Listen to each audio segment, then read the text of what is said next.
Andrew said it right there. Number 21, KU. I mean, the way that Coach Brandon has been able over the past couple years to really get that team into that situation, I guess from you, I guess, and scouting them too, what makes them so, I guess, difficult to play, especially going on the road, and how has the growth of that program over the past couple years, in your opinion? Yeah, so I think Brandon's done a great job. You know, I've been friends with him forever. I mean, since childhood, and I'm just so proud of what he's doing there.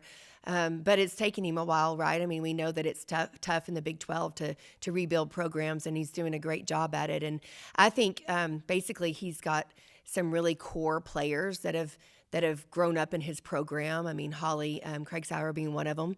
That she has just really become a phenomenal player, and he's had some really good retention, and he's added the right pieces. I mean, Jackson on the inside is a problem, and I think she's been the difference in their program over the past 2 years. Is just that she kind of completes them.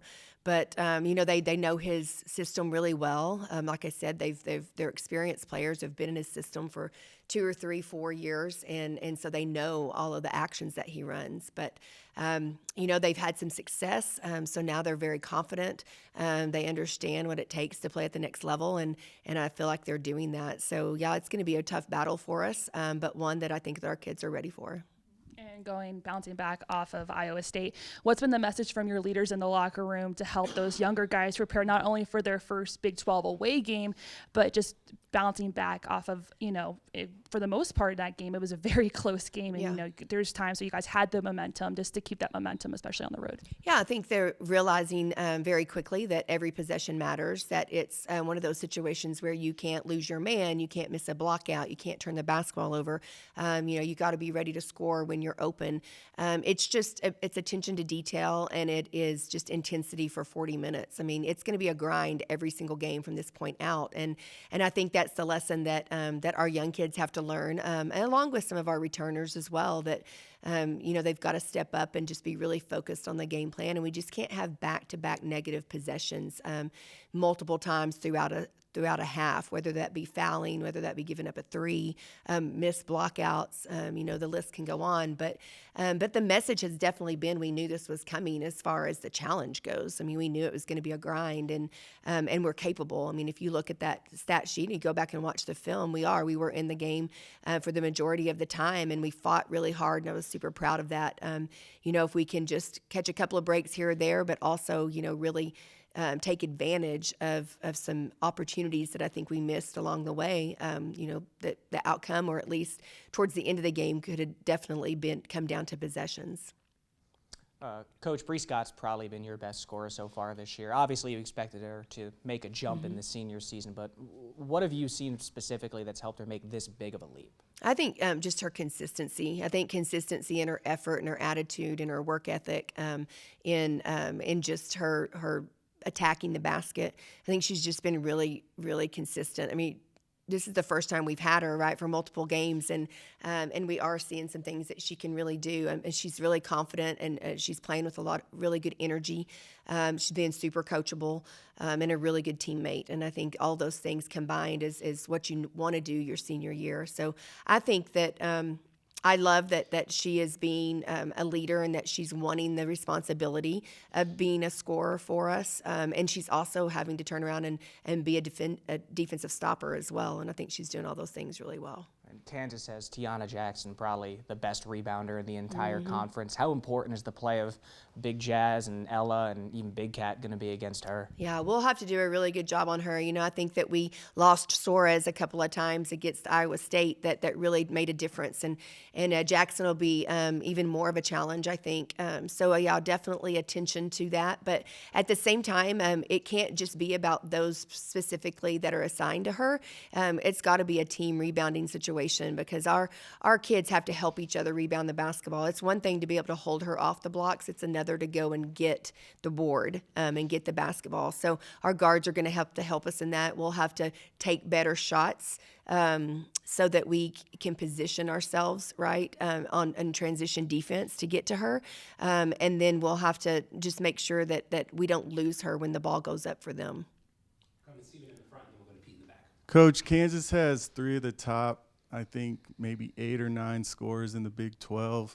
with them spreading in the scoring like that, how difficult is it to plan defensively like that? Yeah, I mean, I think it's very much like Iowa State. Iowa State, shares the ball really well too, and they've got capable scorers, and Kansas does as well. I mean, that's what we're going to see just moving forward in the Big 12. So we can't have all of our attention on one player. But team defense is the key, and I think that's what we've been trying to instill in our players all season long, and I think that we have defended really well. And I thought for times against Iowa State, we defended them well. We can't get them at the free throw line as many times as they went, and we're going to have to do that against Kansas too, is defend without fouling. I think the main thing for us going into it to start our defense is that we are going to have some great transition defense, because they're so good in transition that we're going to have to really do a good job of controlling the basketball early and not letting them get to the lane in the first 4 or 5 seconds of the shot clock.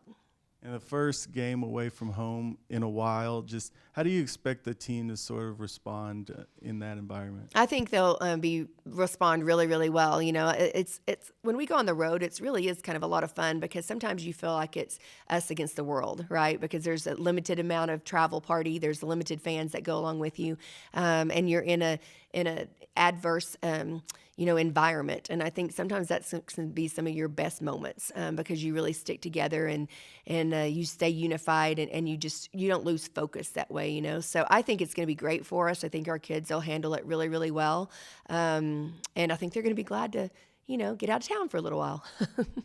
And Coach, I was going to say, on the road, you guys have been undefeated. What have you seen from the girls to overcome all the adversity on the road and pull out wins? Yeah, I think that's the focus piece of it. Another piece of it might be that we have complete control of them. I don't know. We're able to really control just their focus and their mindsets. We do a lot of film watching while we're on the road. We do a lot of team building things on the road.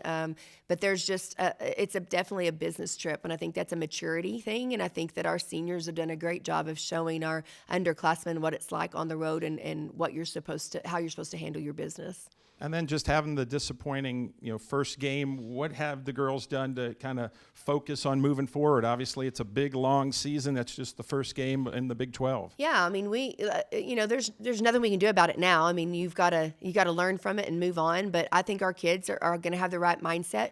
One of the things I probably liked the most, and this might sound a little bit weird, but they were really hurt when they got beat on Saturday, and that makes a difference. I think there's some teams that you go into it and you think, I don't know if we can win or not. And I think our kids truly believe they could win. And I think they were really hurt that they didn't get it done.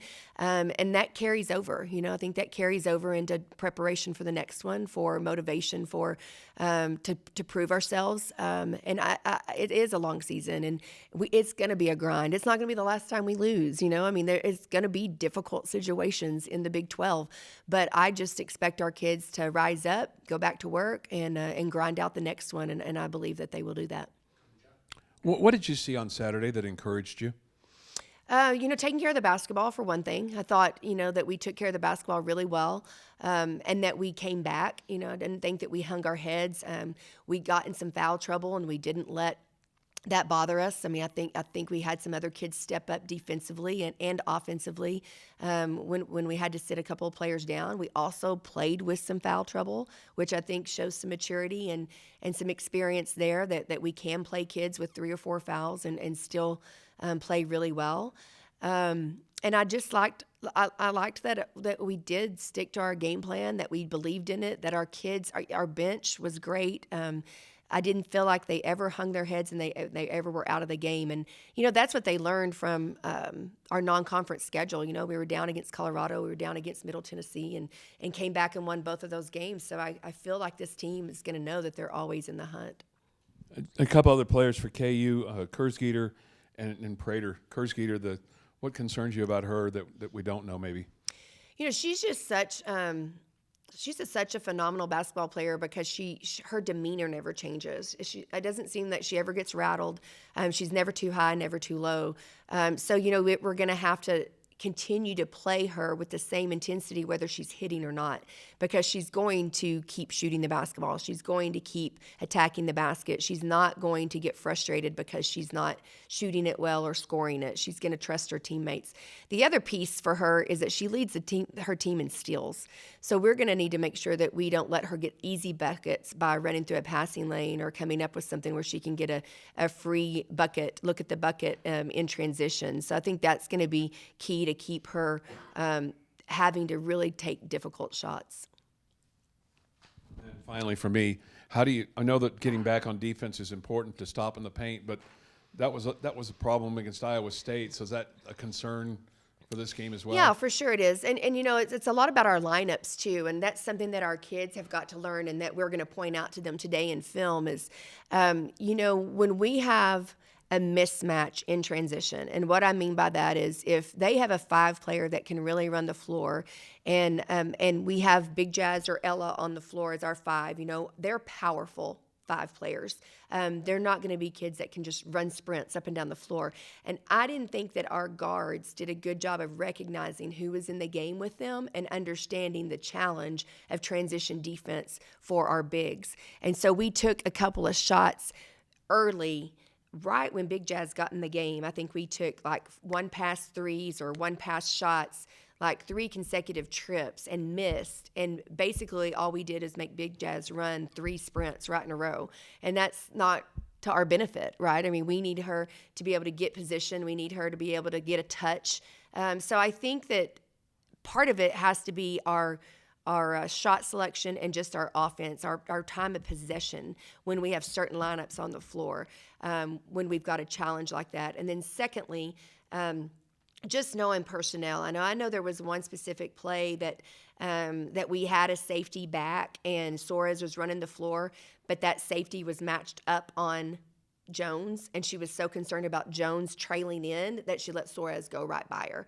And we got to trust our teammates in that situation, that even if Jones is our assignment, that we pick up the obvious rim runner and allow a teammate to pick up Jones trailing. So that's going to be the same thing against Kansas, is that we're going to have to be aware of personnel. We've got to get a safety back so that we can protect the rim. Our post players do have to run to get back there so they can relieve our safeties to get to shooters. But it's just about, you know, team defense and really getting that ball stopped in the backcourt is going to be key for us. And then, Coach, you also mentioned against Iowa State how you guys wanted to get to the free throw stripe a lot more in this one. Does it come kind of maybe on the other side of the floor with stuff like that, just being a little bit more patient and finding places where you can draw those fouls? Is it more attacking the paint against people like Jackson? I definitely think we got to attack the paint. Yeah, I think we attacked the paint against Iowa State, but we were trying to shoot some pull-up jumpers with Soares right there. And, you know, Soares got 3 or 4 or 5 blocks in the first quarter. And that just told me that we weren't spreading them out and attacking the right people at the right spots. And we were trying to challenge her a little too much, in my opinion. You know, I think you've got to move those bigs around so that they aren't just protecting the paint all the time, and then get some good driving angles. So, yeah, I think our shot selection, driving angles, all have to be a little bit different, a little bit more intentional. Anything else for Coach? All right. Thank you, guys.